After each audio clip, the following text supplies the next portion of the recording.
माननीय नामदार राधाकृष्ण विखे पाटील साहेबांच्या एका विनंतीवर वरपे साहेबांच्या माध्यमातून लगेच ठराव पारित झाला आणि संस्थेला जवळपास 1 कोटी रुपये कर्ज मिळालं आणि कर्ज मिळून आज आपण त्याचं भूमिपूजन त्या गोळ्यामध्ये घेत आहोत। डॉक्टरांनी आपल्या भाषणामध्ये सांगितलं की तांत्रिक अडचणी दूर करण्यामध्ये नेत्यांनी मदत केली पाहिजे। तांत्रिक अडचण काय आहे डॉक्टर साहेब, मी आपल्याला सांगतो। तांत्रिक अडचण ही आहे की पत्रिकेमध्ये कोणाचं नाव वर असलं पाहिजे आणि कोणाचं खाली। तांत्रिक अडचण ही आहे की कोणाच्या चेअरमन पदामध्ये काम झाले पाहिजेत। तांत्रिक अडचण ही आहे की पुढचा चेअरमन कोण। तांत्रिक अडचण ही आहे की आत्ताचा विद्यमान चेअरमन किती दिवस थांबणार। आणि तांत्रिक अडचण ही पण आहे की जे 5 लोक जे सोसायटी चे संचालक आहेत ते पाठीमागे बसलेत आणि उर्वरित तिथं समोर स्टेजवर बसले। आता या तांत्रिक अडचणीमध्ये कुठल्याही जगातल्या नेत्याला याचं सोडवलं नाही। या तांत्रिक अडचणी शिर्डीमध्ये फार जुन्या आहेत आणि वैशिष्ट्य हे आहे की हे सगळेजण एकत्रित घेऊन चालण्यामध्ये जे कौशल्य लागतं ते बाबांच्या कृपेने माननीय नामदार राधाकृष्ण विखे पाटील साहेबांना मिळालं आणि आम्ही ते कसं तरी पुढे धकत आहोत। पण मला आवर्जून आपल्या सगळ्यांना विनंती करायची आहे की जेव्हा एखाद्या सोसायटीचा कार्यक्रम असतो तेव्हा वादविवाद असतात, वादविवाद होतात, मतभेद असू शकतात, पण कोण आपलं कोण नाही यापेक्षा सगळ्यांना विश्वासात घेऊन आपण चाललं पाहिजे। सगळ्यांना विश्वासात घेऊन कार्यक्रम झाला पाहिजे आणि एवढा मोठा कार्यक्रम जेव्हा एवढ्या वर्षांनंतर होतो तेव्हा सगळे संचालक आनंदात असले पाहिजे। आज या कार्यक्रमाच्या निमित्ताने काही संचालक गंभीर आहेत, काही संचालक दुःखात आहेत, काही संचालक आनंदात आहेत, काही संचालकांना माहीतच नाही की आपण कशासाठी आलोय। असं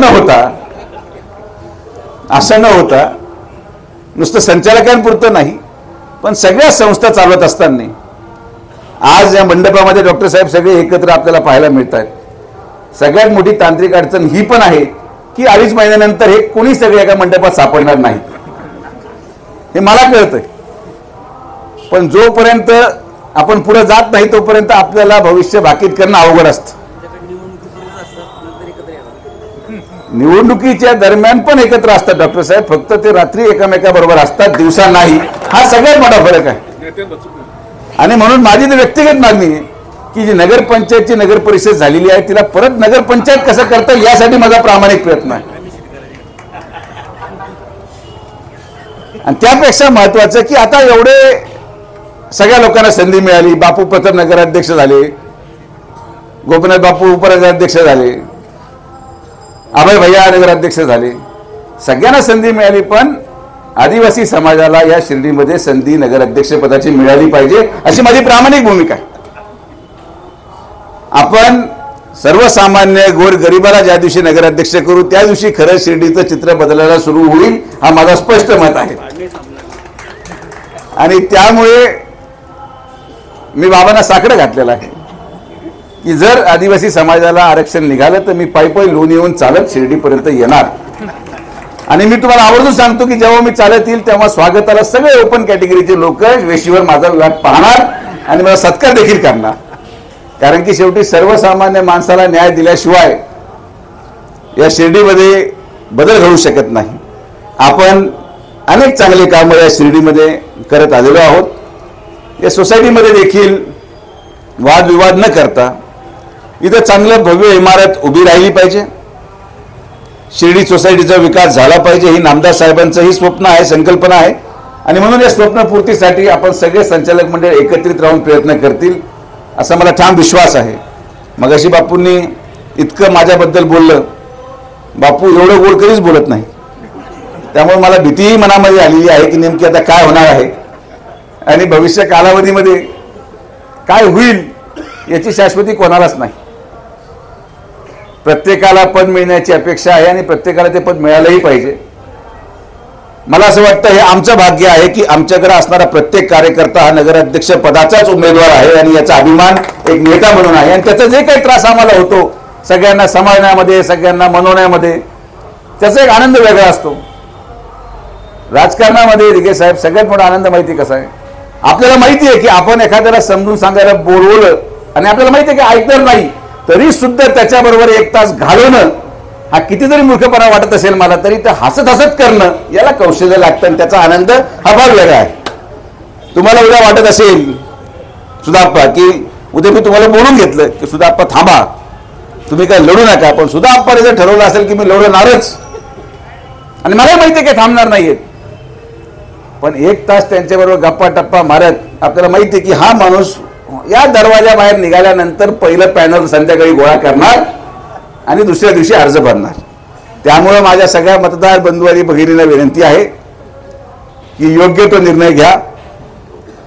या शिर्डीचं भविष्य येणाऱ्या नगरपंचायतीच्या सत्ताधाऱ्यांकडे राहणार आहे आणि जो कोणी योग्य माणूस तुम्हाला वाटतो तो तुम्ही तुमच्या भविष्याच्या दृष्टिकोनातून निवडून द्या. शिर्डीचा विकास हा निरंतर प्रक्रिया आहे आणि कुंभमेळ्याच्या पार्श्वभूमीवर आपल्याला या शिर्डीच्या विकासासाठी तयार राहायचंय. यामध्ये सोसायटीचंही योगदान अत्यंत महत्त्वाचं राहील आणि मला आनंद या गोष्टीचा वाटतो की अत्यंत पारदर्शक कारभार, एवढे वर्ष स्वस्त धान्य दुकान तुमच्याकडे असून देखील एकाही गरीब व्यक्तीची तक्रार तुमच्या स्वस्त धान्य दुकानाबद्दल न येणं हेच तुमच्या कारभाराची पावती आहे की अतिशय संयमनी आणि कुठल्याही प्रकारे भ्रष्टाचाराचा आरोप न करून घेता, आणि ही आपली मूळ ज्याला आपण म्हणतो संस्था आहे. इथं असणारे ज्या लोकांनी ही संस्था बांधली आणि आज जे बापू म्हटले की 13 संचालक आणि 14 नेते, तर हे 14 नेते आपल्या संस्थेचं आणि आपल्या संघटनेचं फाउंडेशन आहे. हे फाउंडेशन किती जरी कमजोर झालं तरी त्याला नटबोल्ट डाऊन टाईट करता येतं, पण ही शिर्डी या सगळ्या ज्येष्ठ लोकांनी जपली, या शिर्डीची माणुसकी जपली, या शिर्डीचं शिर्डी पण जपलं, गाव पण जपलं आणि म्हणून तुमचं योगदान शिर्डी कधीही विसरणार नाही. काळ येतो जातो, नवे लोक येतात, नवी पिढी येते, कोणी बाहेरून आले, कोणी इतर तालुक्यातून आले, कोण कुठून आले या शिर्डीमध्ये माहिती नाही, पण जे मूळ लोक या शिर्डीचे आहेत हे शिर्डीचं भविष्य घडवणार आणि तुमच्या माध्यमातून जो पाया या शिर्डीच्या भविष्यासाठी रचला गेला त्या पायावर भविष्याची शिर्डी उभं करण्याची जबाबदारी डॉक्टर सुजय विखे पाटलाची आहे आणि मी ती उभी करणार. जी संस्कृती आपण आपल्या पुढच्या पिढीला देऊ इच्छितात, जे शिर्डीमध्ये जो काही मधल्या कालावधीमध्ये नाव खराब होण्याचं काम काही लोकांनी करायचा प्रयत्न केला आणि मला आनंद वाटतो की आपण प्रत्येकजण हातभार लावतो. मी आभार आज खरंच माझे शिर्डी पोलीस विभागाचे की एवढ्या प्रमाणात आज मागच्या 6 महिन्यामध्ये आपल्याला गुन्हेगारीवर नियंत्रण आणण्यामध्ये आपल्याला यश मिळालं. अतिशय उत्कृष्ट काम पोलीस विभागाने केलं, ट्रॅफिक विभागाने केलं आणि म्हणून आज या कार्यक्रमाच्या निमित्ताने मी प्रत्येक कार्यक्रमात बोलतो आणि आजही तुम्हाला विनंती करेन, थोड्याशा पैशासाठी आपण बाहेरचे लोक आपल्या डोक्यावर बसून घेऊ नका. हे उद्या तुमच्या घरामध्येच फूट पाडणार. आणि मला एक उदाहरण आवर्जून आठवतं आणि मी तुम्हाला आवर्जून सांगतो की राहत्याचा एक व्यक्ती माझ्याकडे आला, त्याची सख्खी बहीण मिसप्लेस झाली किंवा हरवली आणि तो माझ्याकडे आला, माझी बहीण शोधू द्या. मला कळतात हे रोज माझ्यासाठी झालंय, मुली हरवणं, मुली जाणं. मग मी त्याला म्हटलं हे पूर्ण इतिहास सांग. तर तो म्हटला एक यूपीचा माणूस माझ्याकडे आला, माझ्या घरचा वरचा माळा मोकळा होता, मी त्याला तो भाड्याने दिला आणि माझी बहीण त्याच्याबरोबर पळून गेली. 10,000 भाड्यासाठी आज आपली मुलगी एका बाहेरचा माणूस पळून गेला, त्या 10,000चं मूल्य काय राहिलं हे सांगा. 5 पैसे कमी खाऊ पण स्वाभिमानाने आपल्या पायावर जगू आणि आपला परिवार सुखी ठेवू ही भूमिका शिर्डीमध्ये प्रत्येकाने घेणं गरजेचं आहे. आपण आपल्या जागा भाड्याने देताना, घर भाड्याने देताना तो गुन्हेगार आहे नाहीये. आणि मी तुम्हाला शब्द देतो, मधल्या कालावधीमध्ये 2 दिवसापूर्वी 3 दिवसापूर्वी अनेक लोकांना असं वाटलं आता काय होणार, असं झालंय तसं झालंय, काही गुन्हेगार प्रवृत्तीचे लोक आता वेगळ्या पद्धतीने वागतील का काय. जोपर्यंत मी इथं उभा आहे एकाला उखडून या शिर्डीमधून बाहेर फेकणारा शब्द तुम्हाला आहे. आपल्याला ही गुन्हेगार मुक्त शिर्डी करायची आहे आणि याच्यामध्ये मला तुमचा सगळ्यांचा साथ लागणार आहे की आपण जर एक राहिलो नाही तर उद्या मला सोडावं, उद्या तुम्ही जरी नगराध्यक्ष झाले तरी तुम्हाला देखील कोणी गावात विचारणार नाही, अशी परिस्थिती व्हायला नको. आणि त्यामुळे काळजीपूर्वक, काळ वाईट आहे, जी परिस्थिती इतर भागात झाली ती परिस्थिती आपली शिर्डीची होऊ नये, शिर्डी सुरक्षित राहावी, साईबाबांच्या या पावनभूमीमध्ये आपण चांगलं काम करत राहावं. तर नगरपालिका अतिशय उत्कृष्ट काम करते. दिघे साहेबांनी गेले 3 वर्षामध्ये आयुक्त म्हणून या शिर्डीचा विकास, कारण की बापूंचं म्हणणं, बापू कधी दिघे साहेब आले की त्यामध्ये कमिशन आले, पण शिर्डी ठीक करण्यासाठी दिघे साहेबच लागत होते, ही पण तितकीच वास्तविकता आहे. याच्या अगोदरचे जे होते त्यांचे काय पराक्रम झाले, काय प्रताप केले, काय मी सांगायची गरज नाही. एक चुकीचा माणूस आपली शिर्डी उद्ध्वस्त करेल आणि त्यामुळे योग्य तो निर्णय घ्या भविष्य कालावधीमध्ये.